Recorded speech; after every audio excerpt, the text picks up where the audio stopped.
Hey everyone, I wanted to take a minute or two and talk a little bit about searchable records versus browsable images. It's been said that 30% of the records that Family Search has are searchable.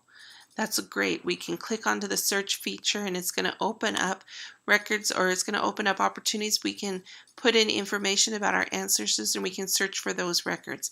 And typically that's what we do when we do a search, or that's what our patrons do when they do a search, is they'll come in and they'll kind of focus on this little rectangle right here, and that's where they keep their information in their search for.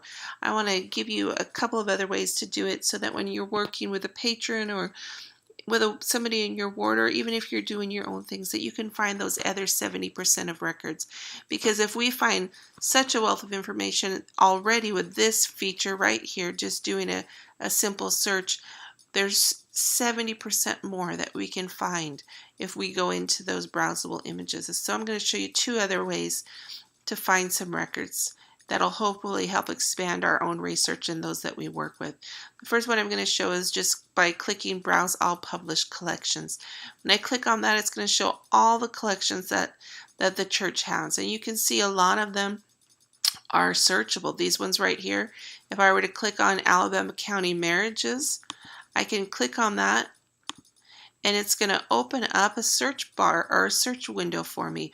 I can put in my ancestors' names, add some information and who I'm looking for, and click that search button. It's going to generate a search with the information I have into this collection. It's a great feature. However, if I come down a little bit more, I start seeing this browse images, browse images, browse images. If I come up to Alabama Probate Records, we love probate records. They give us a lot of information about families. We can also then find and break down some of those walls by looking at probate records. But you can see here, this is only a browsable image. If I click onto this, what happens instead of that search window coming up is it's just going to tell me a little bit about this collection, and it's going to say if I want to look at it, I can click here and start browsing through over 300,000 images. That's a lot of potential record matches for me and my family as I'm searching.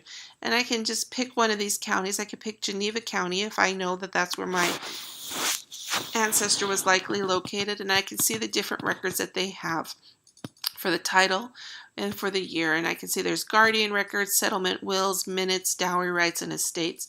And if I want to just look at these estate records from 1908 to 1930, I can click on that and it becomes much more like the microfiche that we order at the center and that somebody will bring in.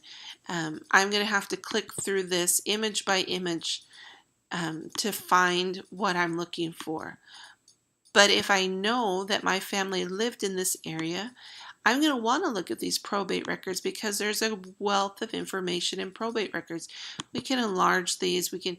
You've worked with this feature, but it's a great source of records that we're not going to find if we limit ourselves just to the search feature. And you can see there are just tons of these just browsable only images.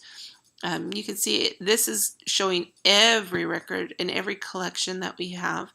But if I wanted to limit my search to United States records, I could do that and it's still going to do the same thing. It's going to go by state and it's going to show me browsable ones versus ones that are already searchable. The other way that we can find records that we're looking for that are browsable only is coming over here and starting our research in the area that we're working in.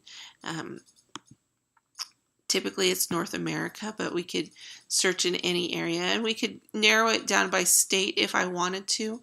I'm going to look at United States records, but I think it's interesting if we looked at Alaska, for example, we can see there's 59 collections for Alaska. 3 million are indexed, but look how many recorded images that there are. There's over 16 million recorded images. So that's a lot that are out there that may not be indexed and aren't ready to be searched.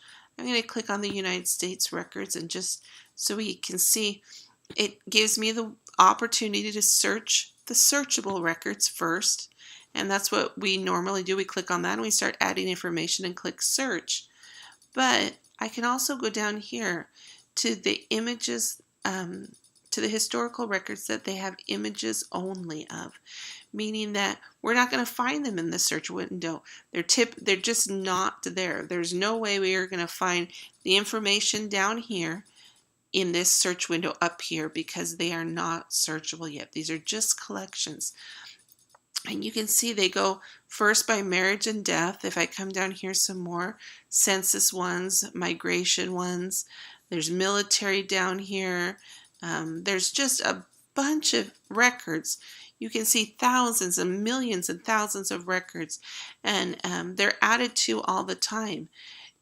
They have records going back all the time that have been imaged, digitized by their crew that go out and go all over the world to take pictures and to digitize records, but they've not yet been indexed. So that means they're not yet searchable.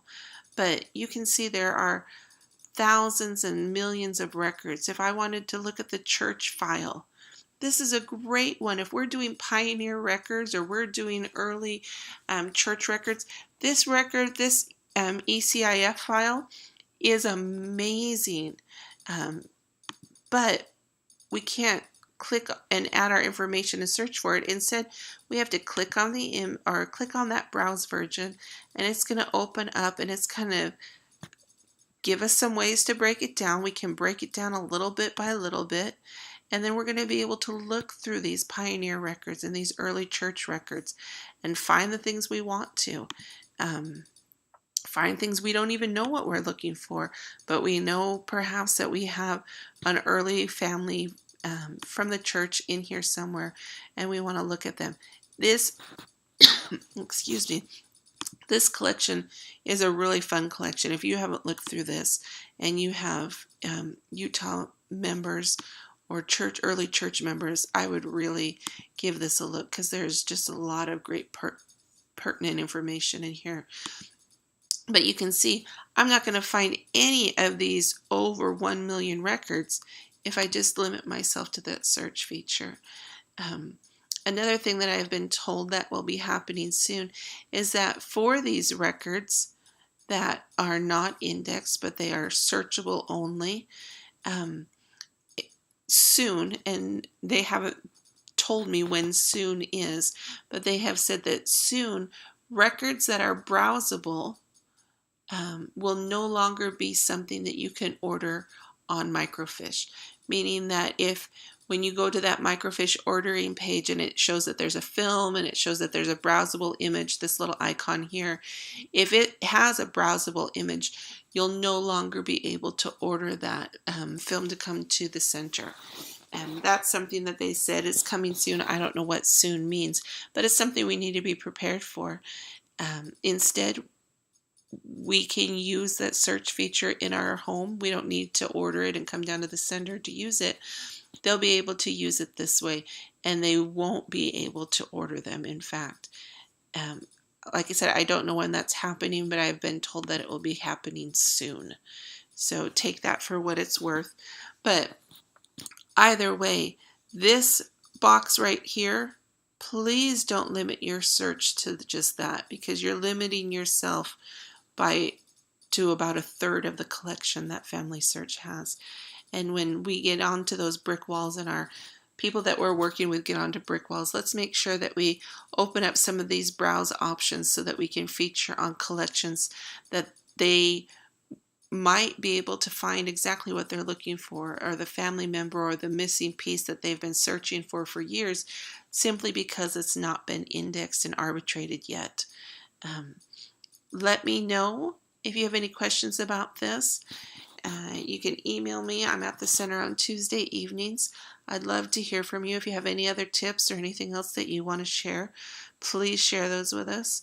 And thanks for watching. We'll make some more videos soon, and I'll talk to you later. Bye.